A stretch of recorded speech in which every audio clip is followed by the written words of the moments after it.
সকলে বলেন এবং আমিও বলি যে মানুষ যেমন সঙ্গে মেলামেশা করেন সেরকমই তার স্বভাব হয়ে যায়। এ হলো সত্য, কিন্তু এটা হলো অর্ধসত্য।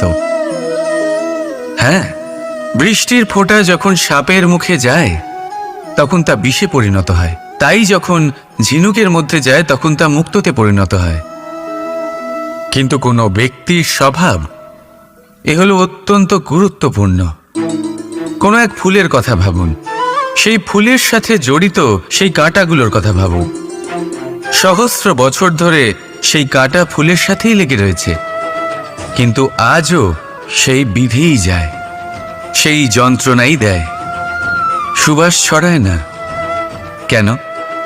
কারণ বিধে যাওয়া কাঁটার স্বভাব হয়। এটা বোঝেনি।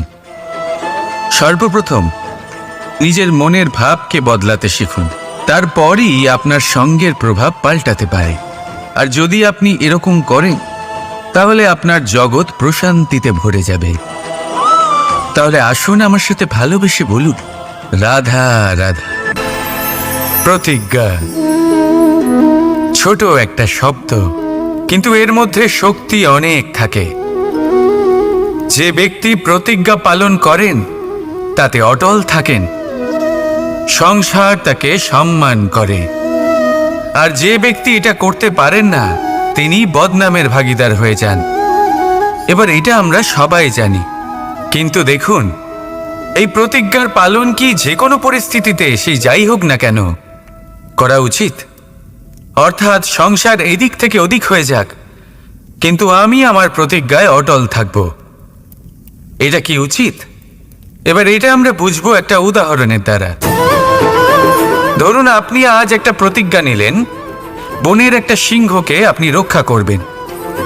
এ তো খুব ভালো কথা যে আপনি কারোর প্রাণ রক্ষা করবেন। আপনি শিকারীর হাত থেকে ওকে রক্ষা করবেন, ওকে বিপদের হাত থেকে রক্ষা করবেন। এতে প্রকৃতির ভারসাম্য বজায় থাকবে। কিন্তু যদি এই সিংহ নির্দোষদের ওপর আক্রমণ করে তখনও কি এর প্রাণ রক্ষা করা উচিত হবে? তখনও কি নিজের প্রতিজ্ঞায় অটল থাকা উচিত হবে? না, কারণ তখন এটা পাপে পরিণত হবে। কোনো রকম প্রতিজ্ঞা, কোনো রকম প্রতিশ্রুতি যদি এই প্রকৃতির ধ্বংসতে সহায়ক হয়, যদি ভারসাম্য নষ্ট হয়, তাকে ওখানেই ভেঙে দেওয়া উচিত। আর এটা আপনাকে শিখতেই হবে, সময়ের সাথে আপনাকে বদলাতে হবেই। কারণ যিনি সময়ের সাথে বদলান না সেই প্রকৃতি তার ব্যক্তিত্ব বদলে দেন। মনে রাখবেন, সেটাই হলো প্রতিজ্ঞা, সেটাই হলো প্রতিশ্রুতি যা এই সংসারের মঙ্গল করে। নয়তো সেটা হলো পাপ, যে পাপের শাস্তি প্রকৃতি আপনাকে অবশ্যই দেবে।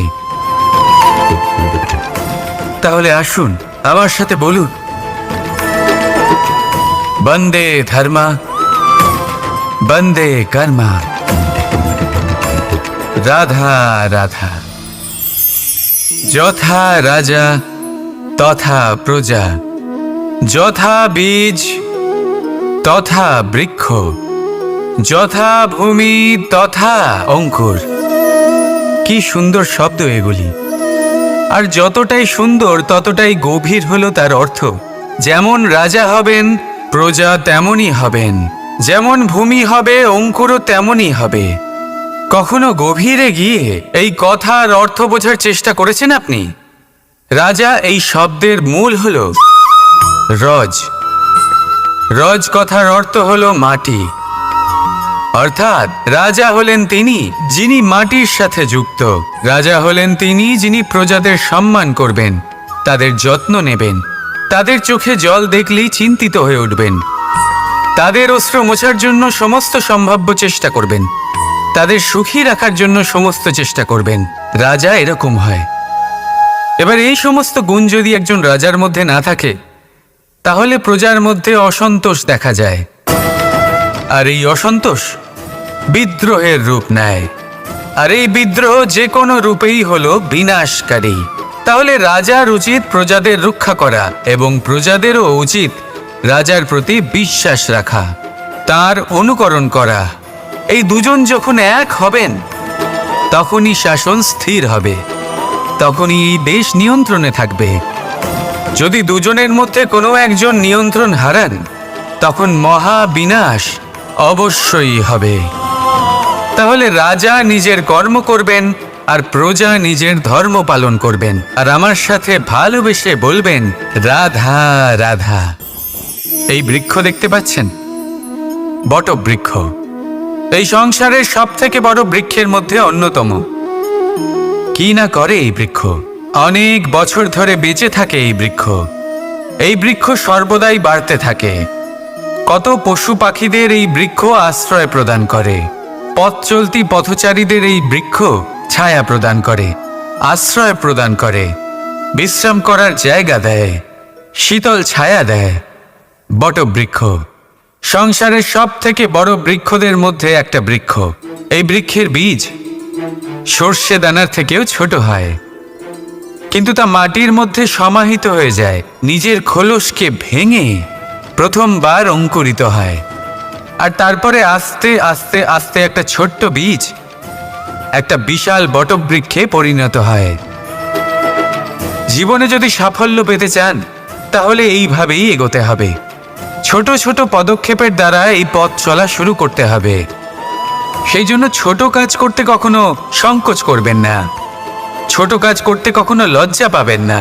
যদি এই ছোট ছোট কাজ পূর্ণ নিষ্ঠা দিয়ে, পূর্ণ মনোযোগ দিয়ে, সততার সাথে করতে পারেন তাহলে এই ছোট কাজের আকার বাড়তে থাকবে। তাই কাজগুলিকে কাজের মতোই দেখতে শুরু করুন। ছোট কাজ বা বড় কাজ এরকম ভাববেন না। তাহলে কর্ম করতে থাকুন। জীবনে আপনার অস্তিত্ব বটবৃক্ষের থেকেও বড় করে তুলুন। তাহলে আসুন আর আমার সাথে ভালোবেসে বলুন রাধা রাধা। কর্ম এবং ফল।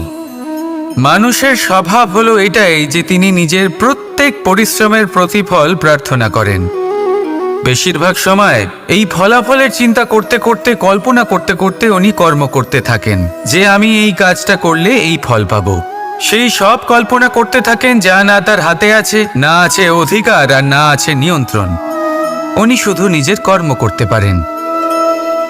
উনি কি ফল পাবেন তা তার হাতে কখনোই নেই। তাই আপনিও শুধুমাত্র কর্ম করতে থাকুন, ফলের চিন্তা করবেন না। মনে রাখবেন, শিকড় এবং শাখা যেভাবে একে অপরের সাথে জড়িয়ে, সেইভাবেই একে অপরের সাথে জড়িয়ে কর্ম এবং ফল। যেরকম কর্ম আপনি করবেন সেরকম ফল আপনি অবশ্যই পাবেন। তাই এই ফলের আশায় কর্মের সময় কখনোই নষ্ট করবেন না, কারণ যে ব্যক্তি সময় নষ্ট করেন, সময় সেই ব্যক্তিকে অবশ্যই নষ্ট করে দেয়। কর্ম করুন নিঃস্বার্থভাবে, ফলের চিন্তা করবেন না, আর আমার সাথে ভালোবেসে বলুন রাধা রাধা। বরদান অত্যন্ত বিচিত্র এক বিষয়, কিন্তু দেখতে গেলে এই বরদান কি না করতে পারে। এক দরিদ্রকে রাজা বানিয়ে দিতে পারে, একজন দুর্বলকে এই সংসারের সব থেকে শক্তিশালী ব্যক্তি বানিয়ে দিতে পারে। কিন্তু আমরা ভুলে যাই এক অত্যন্ত গুরুত্বপূর্ণ কথা। বরদান এই শব্দের শেষে দান লুকিয়ে রয়েছে। এই দান কথাটা অত্যন্ত গুরুত্বপূর্ণ। আমাদের মনে রাখা উচিত এই বরদান আমরা দানে পেয়েছি, আর তাই তার সম্মান করা উচিত, কখনোই অহংকার করা নয়। আর যে ব্যক্তি বরদান পেয়ে অহংকার করেন তার যা ক্ষতি হয় তা হলো এই বরদান তার থেকে কেড়ে নেওয়া হয়। বর অর্থাৎ শ্রেষ্ঠ, অর্থাৎ বরদানের অর্থ হলো একটা শ্রেষ্ঠ দান, এবং তার ব্যবহার যদি আপনি কারোর ক্ষতি করার জন্য করেন তাহলে ক্ষতি শুধুই আপনার হবে। তাহলে এই বরদানের সম্মান করুন, উচিত পথে চলুন, আর উচিত উদ্দেশ্য নিয়ে এর ব্যবহার করুন। সব কিছু ভালোই হবে। তাহলে আসুন আর আমার সাথে ভালোবেসে বলুন রাধা রাধা।